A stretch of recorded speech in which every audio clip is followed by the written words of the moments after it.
Abramos o texto sagrado na carta do apóstolo Paulo aos Colossenses, capítulo 2.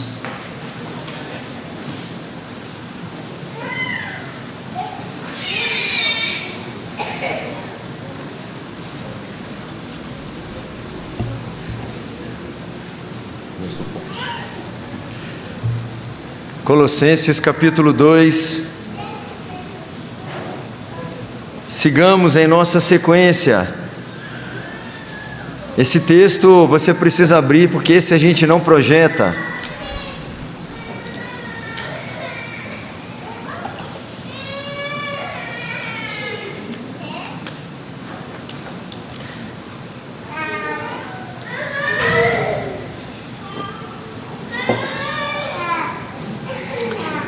Colossenses capítulo 2,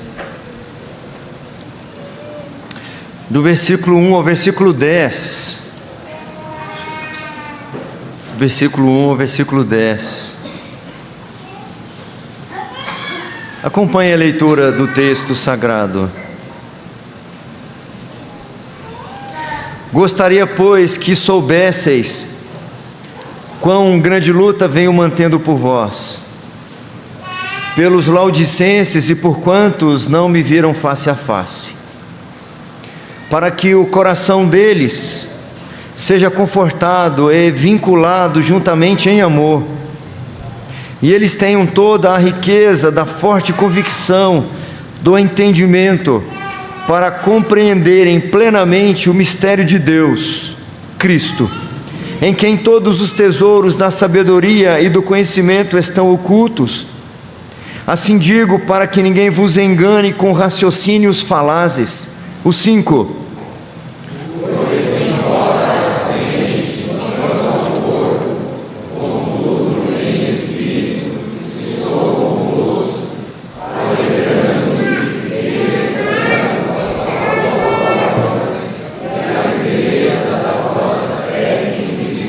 Ora, como recebestes Cristo Jesus, o Senhor, assim andai nele radicados e edificados e confirmados na fé, tal como fostes instruídos, crescendo em ações de graças. Cuidado que ninguém vos venha a enredar com sua filosofia e vãs sutilezas, conforme a tradição dos homens, conforme os rudimentos do mundo, e não segundo Cristo. O 9 e o 10.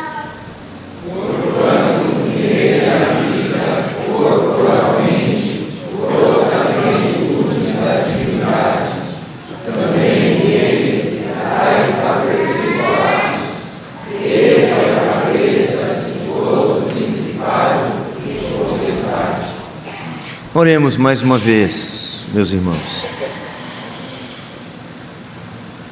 Santo, Santo, Santo é o Senhor dos exércitos.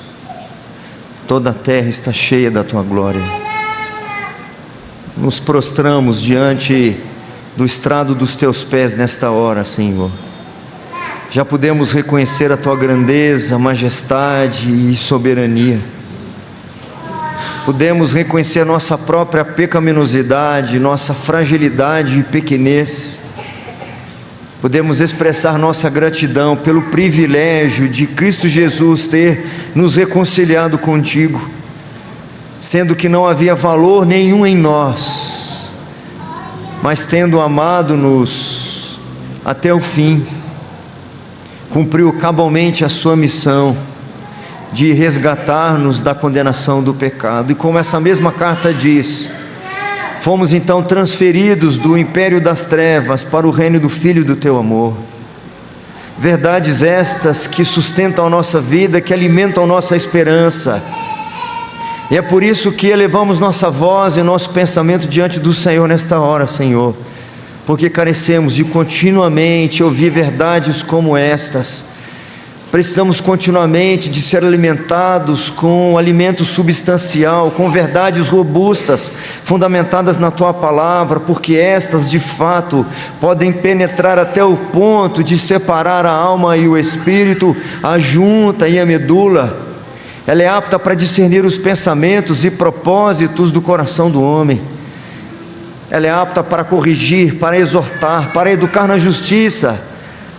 Por isso, Senhor, nós te imploramos, na mediação de Jesus Cristo, que instrua a tua igreja nesta hora, que fale ao teu povo nesta hora, que restaure a nossa sorte, assim como fazes lá nas torrentes do Negueb, Senhor.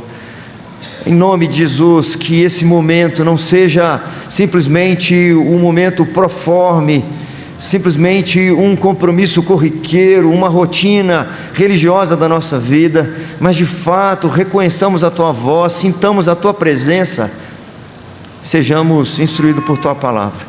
É a oração que fazemos no nome precioso de Jesus. Amém. Eu gostaria de introduzir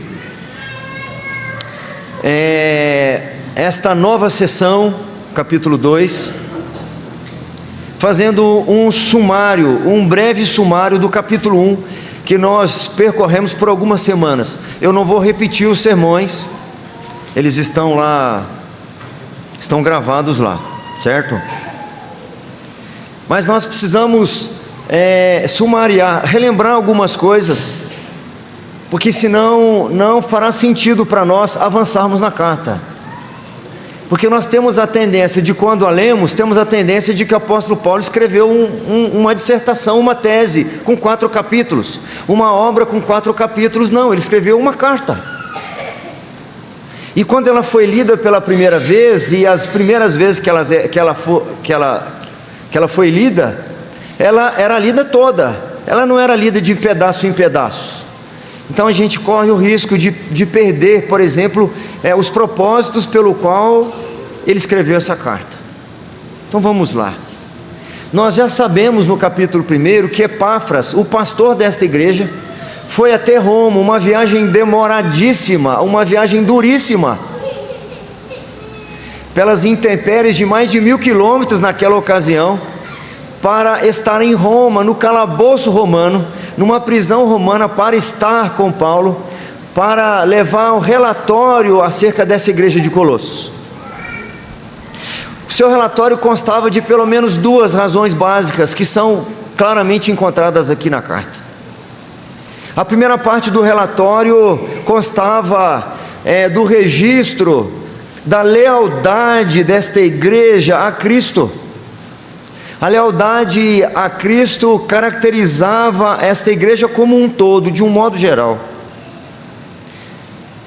Epafrodito destacou para Paulo no seu relatório a fé daqueles irmãos, o amor que eles tinham para com os demais irmãos, para com todos os santos, a esperança que eles possuíam, que estava preservada no céu, e a palavra da verdade do Evangelho, no qual eles foram alcançados e instruídos. Mas havia no relatório ainda outras informações. No relatório também constava um duplo perigo. O primeiro deles, de recaírem nos vícios pagãos.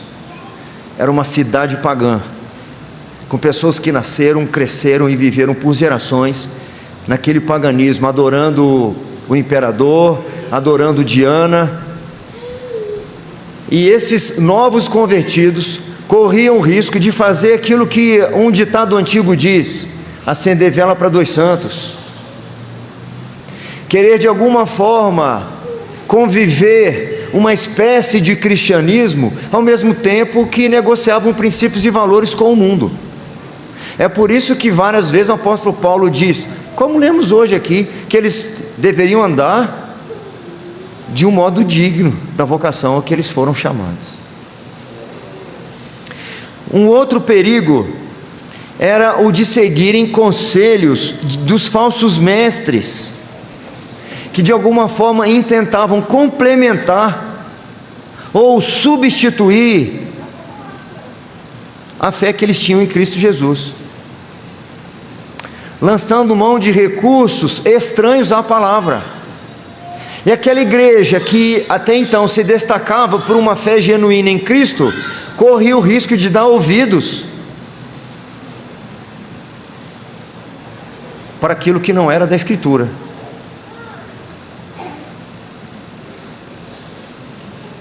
Paulo, mais do que um prisioneiro em Roma, nós sabemos que ele era um prisioneiro de Cristo. E ele não poderia ouvir esses relatos e ficar neutro. No início da carta, ele faz a seguinte saudação: Paulo, apóstolo de Cristo Jesus, por vontade de Deus, e o irmão Timóteo, aos santos e fiéis irmãos em Cristo que se encontram em Colossos, graça e paz a vós outros da parte de Deus nosso Pai. Tão logo ele recebe aqueles relatos, tanto das virtudes como dos riscos que eles sofriam, Paulo então já faz uma introdução, uma saudação na sua introdução da carta, centrada em Cristo, dando sinais de que esta seria a carta mais cristológica de todas. Eles precisavam entender que sua fé, que até então era motivo de elogio, fora fundamentada em Cristo. Não havia valor nenhum neles para a fé, o amor e a esperança que permeavam seus corações. Eles precisavam ser confrontados com esta realidade: é Cristo, é Cristo, é Cristo, não é vocês, é dele, é por meio dele e é para ele. E ainda, vocês precisam também estar cônscios que é Cristo que permanecerá, ou que dará condições para vocês permanecerem firmes com esta mesma fé genuína ante aos perigos todos que vocês estão inseridos. Nós temos o hábito de dizer que vivemos num contexto de grande perversão, de grande corrupção. Nós precisaríamos olhar o contexto da igreja do primeiro século, para nós entendermos o que é perversão de valores, o que é imoralidade, o que é injustiça e o que é violência, para entender como a igreja vivia num ambiente extremamente hostil, e que se não cedessem pela pressão, pela dificuldade, poderiam ceder pela atração.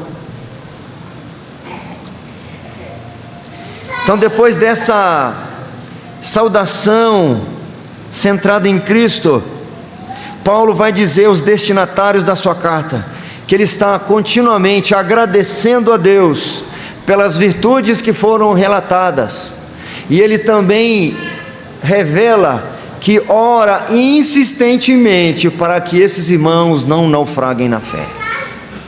A carta precisa ser lista nessa perspectiva. Tudo o que está aqui responde a uma coisa ou a outra: ou ele elogia uma virtude, ou alerta contra algum perigo. E o capítulo 2 não é diferente disso.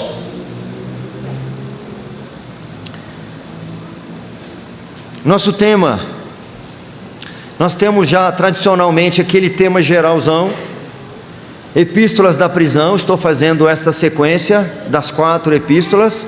Já percorremos Efésios, já percorremos Filipenses, estamos caminhando pela graça do Senhor na metade de Colossenses, e depois vamos para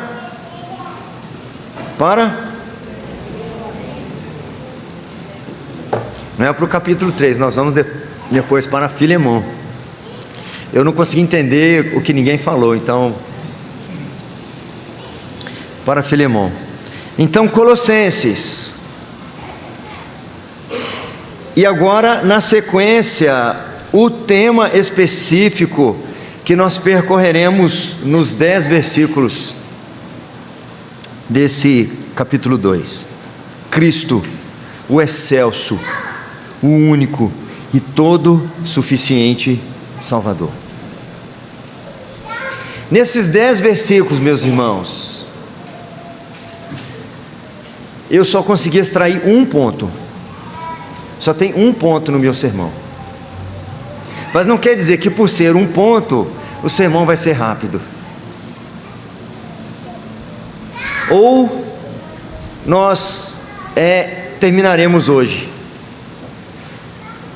com todas as minhas limitações de sintetizar, e com o desejo de compartilhar tudo aquilo que eu estou lendo e aprendendo e absorvendo, e sendo impactado e confrontado e corrigido, etc.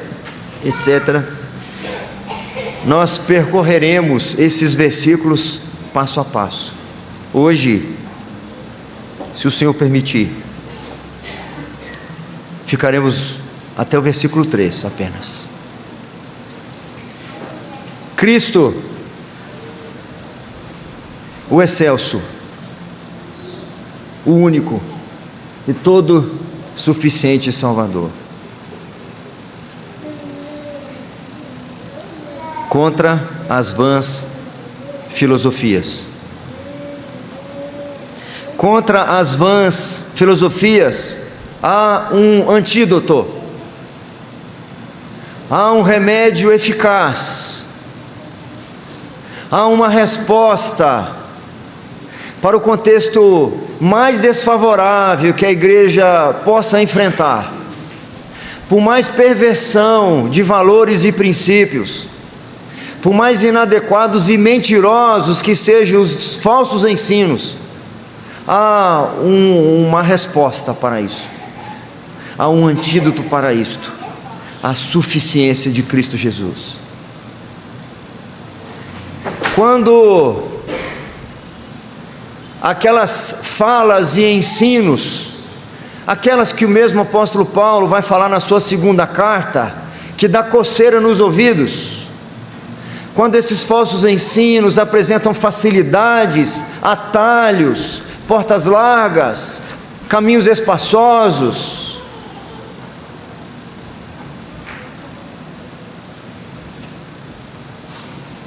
o único remédio é lembrar da nossa suficiência em Cristo Jesus.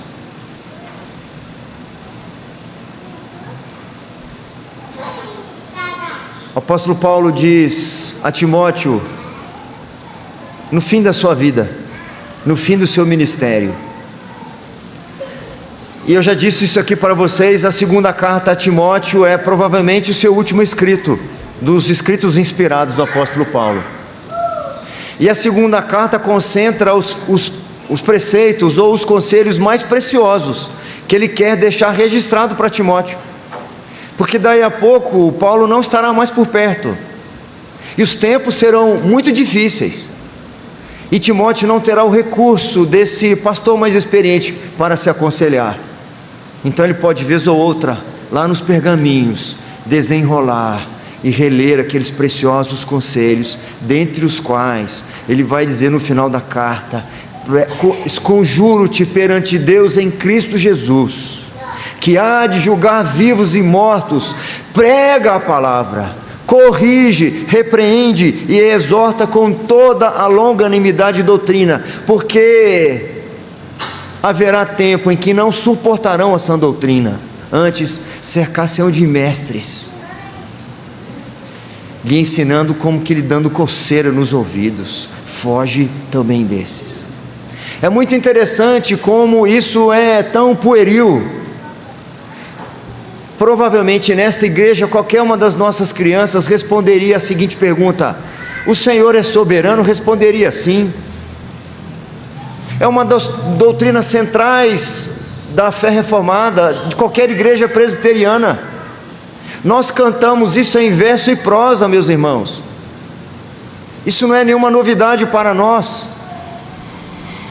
Para o nosso tipo de cristianismo, é uma das doutrinas essenciais que definem todas as outras. Não é a predestinação, é a soberania, porque uma coisa depende da outra. Se todas as minhas doutrinas não estiverem fundamentadas na soberania de Deus, elas são todas inconsistentes, elas não terão condições de sobreviver. Entre elas a própria doutrina da predestinação, da eleição, etc., do conserto eterno de Deus. Mas eu fico pensando, por que uma igreja como essa, que é elogiada pelo seu pastor Epáfras, uma igreja como essa, que o apóstolo Paulo rende gratidão ao Senhor, pela fé em Cristo Jesus, precisa ainda assim ser admoestada sobre esta suficiência de Cristo? Por que essa igreja precisa ouvir novamente que Cristo, e somente Cristo, é o excelso. Não era Epáfras, e não era Paulo, não é Pedro, não era Isaías, não era Jeremias, e muito menos Abraão. Não são os anjos, como nós veremos no decorrer das semanas, e eu repito, se o Senhor permitir, que eles estavam sendo ensinados que deveriam de alguma forma solicitar o auxílio dos anjos. Que anjos? Que anjos? É Cristo. É muito interessante como a igreja precisa ouvir acerca de Cristo, da sua suficiência, da sua realeza. E neste caso em particular, o apóstolo Paulo se utiliza dessas doutrinas, desse recurso, para auxiliar essa igreja em relação ao perigo das vãs filosofias, de forma bem simplória.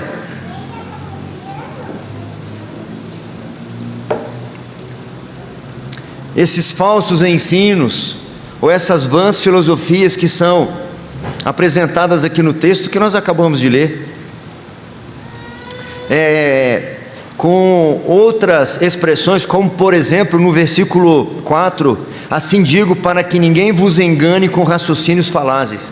Raciocínios falazes, falsos ensinos, filosofias falsas, explicações falaciosas, enganosas, ensinos destituídos de fundamentação bíblica. É isso.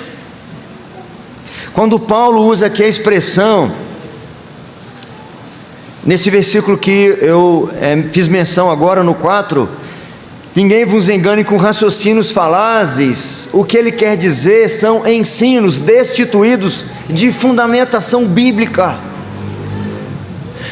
Quaisquer ensinos destituídos de fundamentação bíblica é vã filosofia. Isso não sustentará a fé de vocês por muito tempo. Eu tomei a liberdade de consultar outras versões, outras traduções, e há uma tradução que é mais esclarecedora para nós, sobretudo no versículo 2. Enquanto na nossa versão, versículo 2 diz: para que o coração deles seja confortado, antes disso um comentário do versículo 1. Para nós aqui há um parágrafo, certo? Um novo título e o número 2 grandão. Parece que ele mudou de assunto, mas ele não mudou de assunto. O versículo 1 está totalmente ligado aos versículos anteriores, sobretudo no 29. O 29, o apóstolo Paulo diz, vamos ler juntos o 29, se você tem aberto aí, por favor. 1:29. Para isso é que eu também me afadigo, esforçando-me o mais possível, segundo a sua eficácia, que opera eficientemente em mim. Aí ele diz no capítulo 2, verso 1: gostaria, pois, que soubesseis quão grande luta venho mantendo por vós, pelos laodicenses e por quantos não me viram face a face. Ou seja, esse afadigar do versículo 29, esse esforço do verso 29, tem a ver com essa grande luta que ele mantém pelos crentes de Colossos. Para quê, irmãos? Sabe para quê? Para que eles estejam protegidos dos riscos que eles corriam. Um pastor sério como o apóstolo Paulo não permaneceria na prisão simplesmente se justificando. Olha os riscos que eles estão sofrendo lá, mas eu estou preso, o que eu posso fazer? Recebe notícias que pesam o seu coração. Tem pessoas adentrando na igreja de Colossos, ensinando isso, apóstolo Paulo. Aí me faz lembrar na segunda carta aos Coríntios, quando ele fala dos seus sofrimentos pela igreja. Ele fala daqueles sofrimentos que começam de forma física, ainda que pesem também no seu coração. 5 vezes recebi uma quarentena de açoites menos 1, 3 vezes fustigado com vara, em açoites, em prisões, em naufrágios muitas vezes. Mas tem um trecho que ele diz: há também o que pesa sobre mim. Que é isso? As ameaças que sobrevêm sobre a igreja, os falsos ensinos, os ensinos destituídos de fundamentação bíblica. Apóstolo Paulo não ia descansar. Então, voltando agora para o versículo 2, na outra tradução, na nossa versão diz: para que o coração dele seja confortado. Pode parecer para nós alguma coisa sobre consolo, sobre acomodação, algum conforto em meio ao sofrimento, algum conforto em meio às perseguições que eles sofriam. Percebeu? Obrigado, filho. Mas também é demais, né? Aí também é demais. Isso é um problema, irmãos, porque meia hora para cada garrafinha. Aí ele trouxe 2 cheias, irmãos. Aí faz as contas aí, meia hora mais meia hora, 1 hora de folga ainda, se fora ainda tem um copo aqui. Uma melhor tradução diz o seguinte: para que o coração dele seja, esforço-me para que eles sejam fortalecidos em seu coração. Não é confortados, é fortalecidos em seu coração. Contra as vãs filosofias, reconhecer a suficiência de Cristo fortalece os corações. Esta verdade bíblica que o apóstolo Paulo está apresentando para a igreja é um antídoto contra as vãs filosofias, porque em primeiro lugar fortalece o coração. Esforço-me para que eles sejam fortalecidos em seu coração. O propósito do esforço do apóstolo Paulo aqui nesse trecho é para que eles sejam então fortalecidos no mais profundo do seu ser. Muito bem explicado hoje pelo reverendo Jefferson pela manhã. A concepção de que o coração, ele contempla as nossas faculdades, contempla a nossa razão, contempla nossas emoções e a nossa vontade. Se eu careço de que o meu coração seja fortalecido, ele será fortalecido com o ensino verdadeiro de que Cristo é excelso, Ele é o único e todo suficiente Salvador. O coração de toda a atividade pastoral do apóstolo Paulo, ou o coração de toda a atividade pastoral verdadeira, como Paulo e Epáfras, é ser um instrumento nas mãos de Deus e trazer os corações do povo de Deus ao coração de Cristo. É por isso que Paulo diz: eu me afadigo. É por isso que ele diz: eu gostaria que vocês soubessem, de grande luta venho mantendo. Sabe para quê? Para que o coração de vocês seja fortalecido. Seja fortalecido. E eu preciso repetir isso não sei quantas vezes, meus irmãos. E nada pode fortalecer o coração de vocês mais do que saber que Cristo é o Todo-Poderoso, é o Emanuel, é o Deus presente, é o Cristo em vós. Uma vez que o coração de um homem é totalmente ganho, e nesse coração se estabelece essa graça maravilhosa do Senhor, e a pessoa se torna por inteiro um objeto do maravilhoso poder transformador de Deus, pois o coração é o sustentáculo do sentimento e da fé, como uma mola mestra das ações. O Senhor não abre mão do nosso coração, Ele não divide o nosso coração com nada e com ninguém, e nós resistimos ceder o nosso coração, nós o compartimentamos com aquilo que desagrada ao Senhor, com aquilo que ofende ao Senhor, e assim nós demonstramos que confiamos em coisas e em pessoas no lugar de Cristo. Nós podemos, como qualquer uma das nossas crianças, falar da suficiência de Cristo, falar da soberania de Cristo, mas no nosso viver diário nós dividimos nosso coração, porque no fundo, ou na prática, não é Cristo que domina o meu coração não está voltado para Cristo. Haja vista pequeninas perturbações que eu encontrar, pequeninos distúrbios que eu encontrar na minha vida, pequeninos tropeços que eu encontrar na minha vida, todos aqueles cânticos e versos e prosas que declaramos a soberania do Senhor são esquecidos.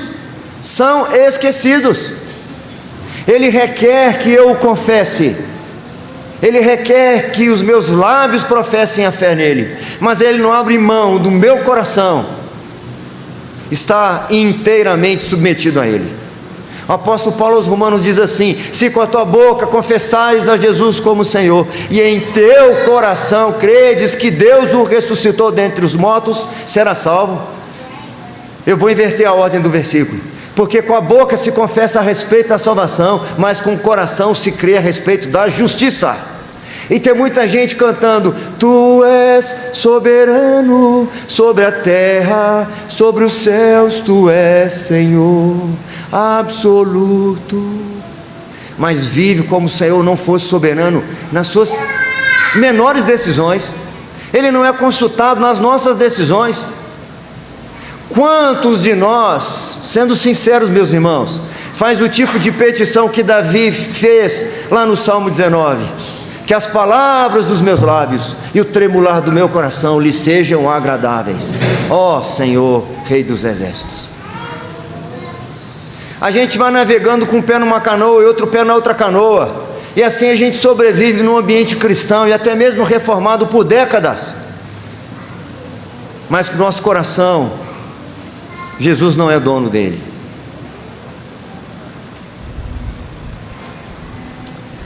Em segundo lugar,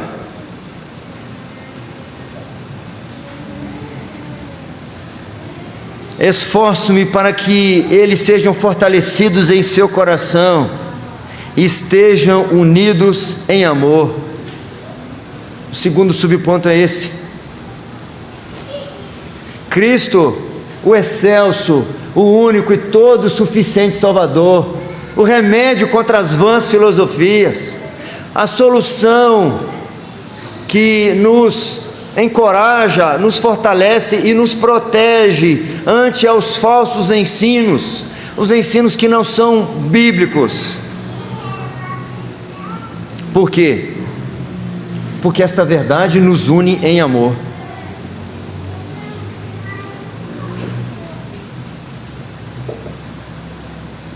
Se o desafio anterior era grande demais, esse não é menor.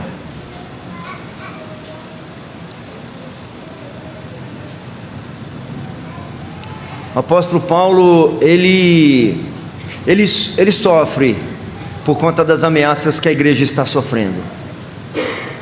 Ele teme que a igreja se afaste do Senhor, que ela negue Jesus, que um irmão sequer, uma família sequer dê ouvidos às vãs filosofias. Ele diz que além do anterior há também um remédio proporcionado por Cristo, e aqueles que estão em Cristo, que vão reconhecendo estas verdades acerca de Cristo, vão aprendendo a unirem-se em amor uns com os outros.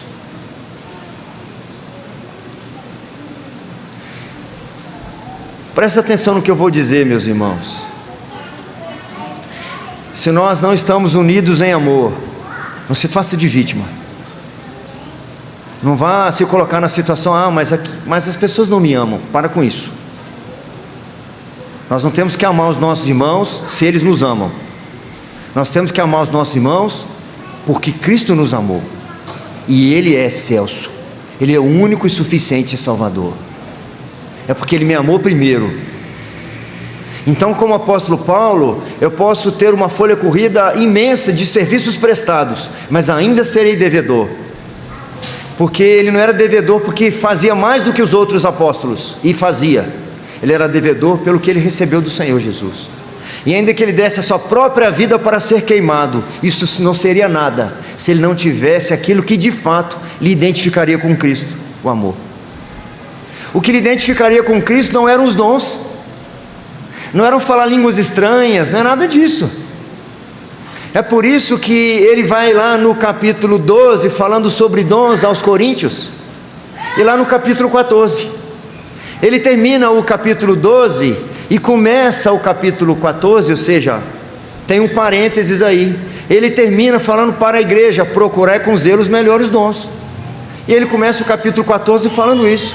Entre os dons, ele faz um parêntese e diz: mas eu preciso dizer para vocês uma coisa mais importante do que isso tudo que foi dito até agora, e eu passo a mostrar-vos ainda um caminho sobremodo excelente, ainda que eu possuísse todos os dons.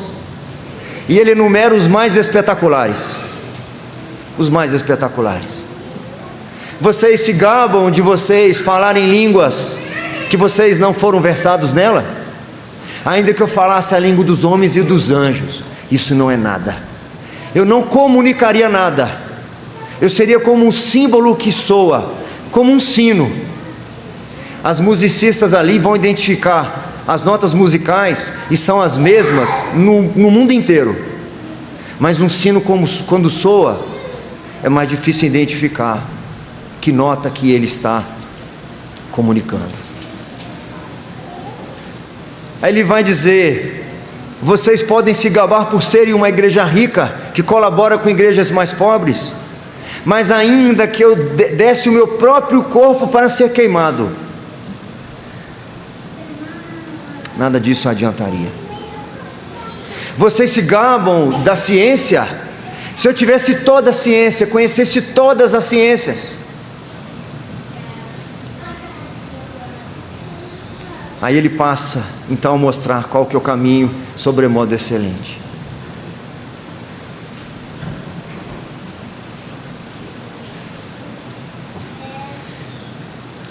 Esse mesmo apóstolo Paulo, aí no capítulo 3, ele vai falar de um elo.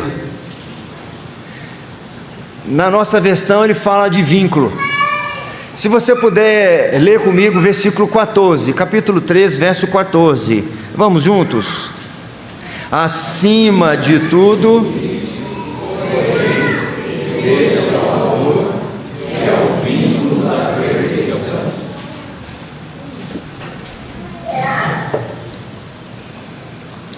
olha só que interessante, eu não quero antecipar o sermão daqui a algumas semanas, talvez daqui a alguns meses, não sei.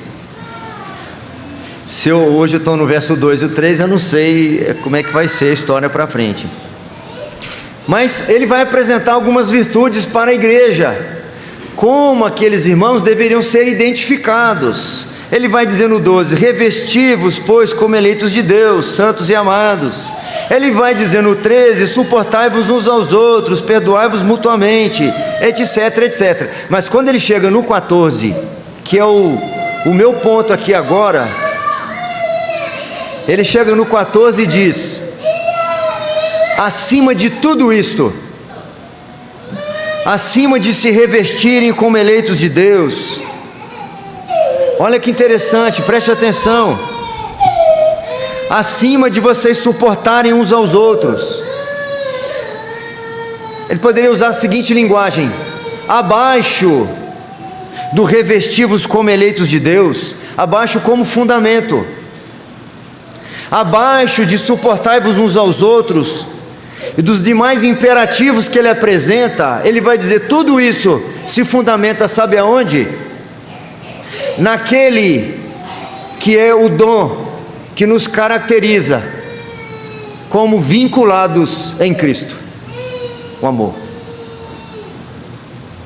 O amor surge, meus irmãos, diretamente do coração de Deus em Cristo, é derramado em seu povo, que o compartilha entre si e o leva de volta a Deus, porque Deus é amor.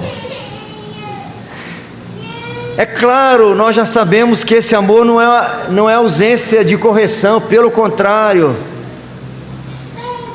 não é ausência de disciplina, não é ausência de confrontação, é justamente o contrário. O marido que de fato ama, ele vai discordar da esposa muitas vezes e vai confrontar o pecado nela. E a esposa que ama o marido muitas vezes vai desagradar o marido porque vai confrontá-lo com a verdade. Isso é expressão de amor. Os pais que verdadeiramente amam seus filhos vão muitas vezes frustrar os seus filhos, não permitindo que eles façam ou realizem alguma coisa, porque eles amam. E é assim, liderança da igreja, quando de fato reconhece que ama a igreja, corrige, disciplina a igreja.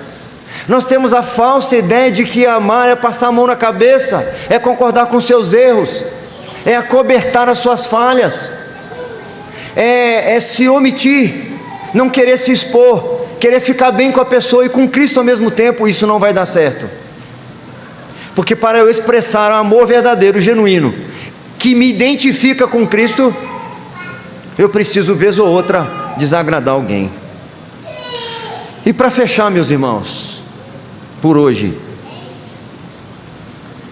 o 3, Cristo, o excelso, o único e todo suficiente Salvador, o único capaz de nos proteger contra as vãs filosofias, além de fortalecer o nosso coração, ainda enriquece-nos em pleno conhecimento. Além de fortalecer o nosso coração, de nos unir em amor, essa verdade faz ainda mais por nós. Nos enriquece em pleno conhecimento. Conhecimento verdadeiro, meus irmãos, não é expresso em diplomas. Você pode ter muitos, você pode ter todos. O conhecimento que a Bíblia nos ensina, o conhecimento mesmo, é conhecer Cristo. Esse é o conhecimento. É isso que esse mesmo apóstolo Paulo, na mesma ocasião em que ele está no calabouço romano, quando escreve aos Filipenses, ele diz: esquecendo-me das coisas que para trás ficam. Antes disso, nesse contexto, ele vai dizer que considera toda a sua folha corrida, fariseu de fariseus da tribo de Benjamim, e vai dar uma lista dos seus atributos e da sua formação. Foi criado aos pés de Gamaliel, um dos príncipes dos fariseus. Mas ele disse que tudo aquilo que ele considerava como lucro, agora ele reconhece como perda. Por causa de quê? Da sublimidade do conhecimento de Cristo. A credencial do conhecimento do apóstolo Paulo é o que ele conhecia e aprendia acerca de Cristo Jesus. Essa igreja corre o risco de perder isso de vista, de ter a visão turva, de começar a avaliar usando outros critérios, porque chegavam pessoas muito bem formadas entre eles, com palavras difíceis, com conhecimento aparentemente rebuscado, com uma aparente linguagem erudita, e o apóstolo Paulo diz: eu me esforço-me, para que sejais fortalecidos em seu coração, estejam unidos em amor, e alcancem toda a riqueza do pleno conhecimento. Qual que é o pleno conhecimento? É conhecer Cristo, a fim de conhecerem plenamente o mistério de Deus, a saber, Cristo. Nele estão escondidos todos os tesouros da sabedoria e do conhecimento. Longe de Cristo não há conhecimento, não há sabedoria. Longe de Cristo nós não saberemos discernir o bem do mal, o certo do errado, o bom do ruim, o estreito do largo. Não saberemos discernir quem devemos confiar, quem não devemos confiar, quem nós devemos andar juntos, quem nós não devemos andar juntos. Nós não saberemos identificar o trigo do joio, porque tem a mesma aparência. Nós não saberemos com quem casar, não saberemos de quem nos distanciar. Nós não saberemos. E muita gente vive assim às cegas, mas no domingo canta, no domingo prega, no domingo leciona na igreja, mas vive como aqueles que estão mortos, como eu disse hoje na escola dominical. O que define um morto, espiritualmente falando? É o que o apóstolo Paulo diz aos Efésios: e ele, para a igreja, ele vos deu vida, estando vós mortos nos vossos delitos e pecados. Era assim que era a condição de vocês. Mas como assim? Nós respirávamos, nós comíamos, bebíamos, casávamos e gerávamos filhos. Vocês estavam mortos, sabe por quê? Porque vocês andavam segundo o curso deste mundo. Quem anda segundo o curso deste mundo está morto e não sabe. Mas eu vou na igreja, mas está morto, porque quem norteia a sua vida é o senso comum, é a tendência. Vocês estavam mortos porque, ainda que não fosse consciente, vocês viviam segundo o príncipe da potestade do ar, que agora ainda atua nos filhos da desobediência. Vocês não sabiam, mas quem regrava a vida de vocês não era a Escritura. Se você parar e avaliar, às vezes as discussões que você tem em casa com a esposa, nenhuma delas é fundamentada na Escritura. Depois de extenuar na discussão, você percebe que só tem um que saiu vitorioso dela: aquele que a promoveu, o diabo. Mas domingo a gente canta, a gente prega e a gente está bem. Não está bem, não está bem. E ainda se fazendo a vontade da carne. Vivemos segundo o curso deste mundo, segundo o príncipe da potestade do ar, e fazendo a vontade da carne. A gente faz o que dá vontade, a gente faz o que pensou na hora, a gente age ou reage por instinto. Mas eu sou presbiteriano, eu digo que a palavra de Deus é a nossa única regra de fé e prática. Ou eu sou mentiroso ou sou hipócrita, ou as duas coisas.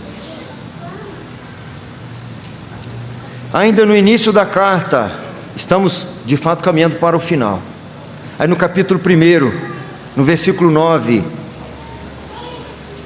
eu estou pedindo para vocês percorrerem, porque é só voltar uma página ou adiantar uma página. Então nós estamos na carta, e eu quero reiterar o que eu disse no início. Essa carta foi lida, e ela deve ser lida de uma vez só. Ela está toda entrelaçada, os seus assuntos. No capítulo 1, verso 9, vamos juntos? Por esta razão também nós, desde o dia em que o ouvimos, não cessamos de orar por vós e de pedir que transporteis pleno conhecimento da sua vontade, em toda a sabedoria e entendimento espiritual. Obviamente que eu não vou pregar de novo nessa passagem, porque eu já preguei.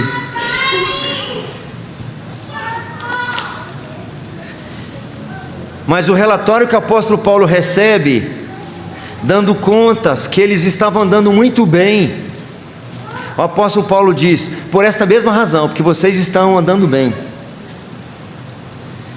desde o dia em que eu ouvi esses relatórios, sejam das virtudes que vocês possuem, quanto dos perigos que vocês também estão expostos, não cessamos de orar por vós, ele, Timóteo, Epáfras e seus demais companheiros, e de pedir que transbordeis de pleno conhecimento da sua vontade, em toda a sabedoria e entendimento espiritual. Somente assim, meus irmãos, nós saberemos onde ir e com quem ir. Nós enaltecemos Abraão, mas lá no livro de Hebreus disse que Abraão saiu sem saber aonde ia, mas ele sabia com quem ia. O objetivo desse conhecimento, como diz no texto, a fim de conhecerem plenamente o mistério de Deus. E nós por algumas semanas ouvimos qual é esse mistério, que fora oculto em tempos passados, a saber, Cristo em vós. Nele, em Cristo, estão escondidos todos os tesouros da sabedoria e do conhecimento. O objetivo desse conhecimento era a sua própria proteção. Cristo é a revelação desse mistério. Como ele diz aí anteriormente, aos quais Deus quis dar a conhecer qual seja a riqueza da glória deste mistério entre os gentios, isto é, Cristo em vós, a esperança da glória. Os Colossenses, e eu encerro agora, os Colossenses não precisavam, não deveriam buscar nenhuma outra fonte de felicidade, contentamento, de respostas ou de santidade fora de Cristo. Os falsos mestres se gabavam da sua sabedoria e do seu conhecimento, ou da sabedoria e do conhecimento dos anjos, mas o fato é que nem homens, nem anjo, nem qualquer outra criatura tem nada a oferecer que não possa ser encontrado em essência, incomparavelmente superior, em grau infinito, em Cristo. Nele estão ocultos todos os tesouros da sabedoria e do conhecimento, como tesouro escondido, do qual Jesus fala na sua parábola, lá de Mateus, escondido para ser escavado. É como se Paulo dissesse: em Cristo todos estes tesouros estão guardados. Assim venham e descubram-nos e se enriqueçam por intermédio deles. Que o Senhor nos abençoe.